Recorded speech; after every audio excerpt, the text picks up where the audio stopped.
What's up guys, it is Bucky and welcome to your 20th 3DS Max tutorial. So this tutorial is going to be on lights, and what lights are pretty much just like you would think they are, and they actually work a lot of they're pretty similar to cameras. So if you know how to work with the camera, you know how to work with the light for the most part. But I'm going to go over the different types of lights, the basics, and it's just going to be a real quick overview. We're not going to get into anything too deep or complicated for now. So the first thing we're going to want to do is create a plane, because we need something for our light to shine on. So go ahead and click plane and drag in your front view right there, and then you get a nice little wall for your light to shine on. So in order to create a light, what you need to do is in your create panel, go over here to this tab, and this is lights.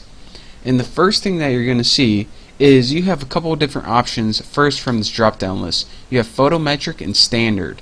What you want to do is go to standard. Standard is pretty much just like the basic lights. Photometric, we're not going to be messing with them in this tutorial, but whenever you create a photometric light, it's going to give you a bunch of parameters based on real measurements that you would actually base a real light bulb on. Since we're just going to be working with computerized lights, we're going to be working with standard. Now aside from that, photometric and standard, we also have all of these options: target spot, target direct, omni, skylight. The only two I'm going to tell you about for now are omni and spotlights. Those are the two easiest and by far the two most common. Omni lights right here, these are like light bulbs. So if you put an omni light in your scene or animation, it's going to light up everything like a light bulb in every single direction.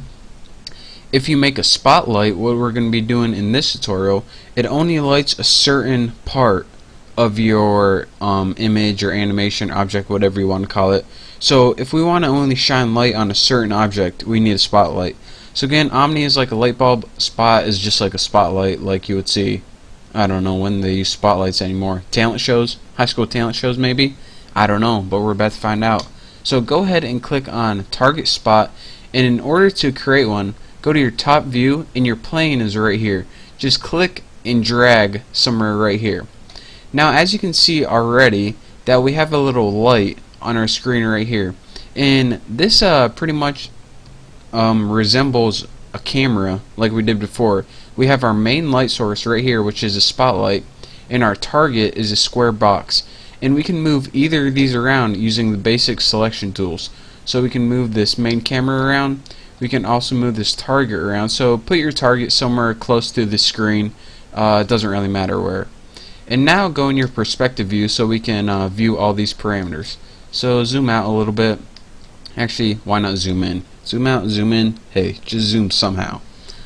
So in order to change the light parameters, what you need to do, actually let's go ahead and render this just because you guys wanted to see it real quick. So that is our spotlight on the screen right here. So we took a light, shined it on the screen, it created a circle for now. So now anytime we want to mess with these parameters, what we need to do is select our light and then go in our modify tab, and we can see that all of these lights have parameters right here. So the most basic parameters are in the general parameters right here. From here you can turn your light on, off. You can also change it real quick to a spotlight or omni light, and look at this. Probably should click that. An omni light pretty much lights up everything. So that was your real quick tutorial on what omni light did. But let's change that back to spot because we're going to be going over spot in this tutorial. The targeted, if you check this on and off, it takes away your target or puts it back. And this little number next to target, let's go ahead and leave that target on. This little number next to target, it is, lost my light, it is the distance that the camera is away from the target. So if you decrease that, then your target right here is going to move closer to your camera right here. So let's do that, and we'll decrease it so our target now moves closer to our camera. So we want it right about there, and now we can click it back on so we can see our target. So aside from that, we see this one button, exclude. Anytime we want to use this exclude button, go ahead and click that, and this brings up a little dialog. And what this allows you to do, if you want to exclude or include only a certain amount or certain objects in your animation, this is how you can do it. So we only have one object right here, and we want to include it, so we're not going to mess with it. But if we want to exclude it, what we'd have to do is put it over here, and anything in this box would not be illuminated or not be lit up. But don't mess with that most of the time. So those are the general parameters. Now let's move on to something a little more interesting. This intensity and color attenuation, this multiplier right here multiplies the light's intensity. So for example, if we put it to 2 or somewhere around 2, then when we rendered it out, the light would be 2 times as bright as before. So that's what the multiplier does. So aside from that, you also have, let's bring that multiplier down a little bit. Good enough. You also have this little white box right here. This is actually a color swatch.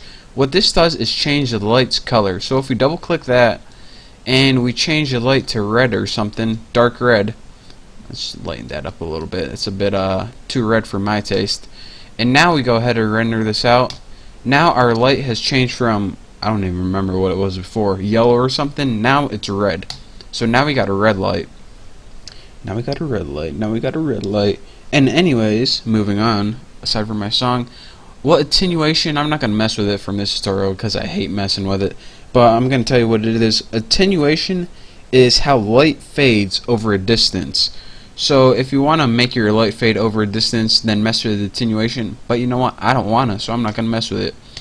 And aside from these, I'm going to go over one more of the main ones, and that's spotlight parameters. The only two things you need to know here are really hotspot, which is, if you see me scroll right here, you see that there are actually 2 circles right here. The hotspot is pretty much the brightest spot in the middle, and the fall off is how it fades on its edges. So let me click this and render it, and you can see, well, you can't really see the hotspot because it's so bright in the middle, but maybe if I do this. Maybe if I brought my fall off way out and then brought my hotspot in a little bit and select the right scene, and I still can't see it that good, but my light must be too intense or something. But the hotspot is where it's the brightest, and the fall off is pretty much the fading part or the gradient part. So once you mess with it a little bit, you'll figure it out. But for now, those are real quick basics on how to do that. So if you want to like expand your light over a distance or concentrate it on a certain point, then you're going to mess with hotspots and fall offs and all that good stuff. But for now, that is that for the light tutorial. Again, we don't really need to go over all these. These are pretty some advanced stuff that we don't use all that often, and I really want to get into animation, which I'm going to be going over next tutorial. So you know what, I don't got time for lights. So thank you guys for watching. Make sure to check out my next tutorial, and don't forget to subscribe. So thank you, and I'll see you next time.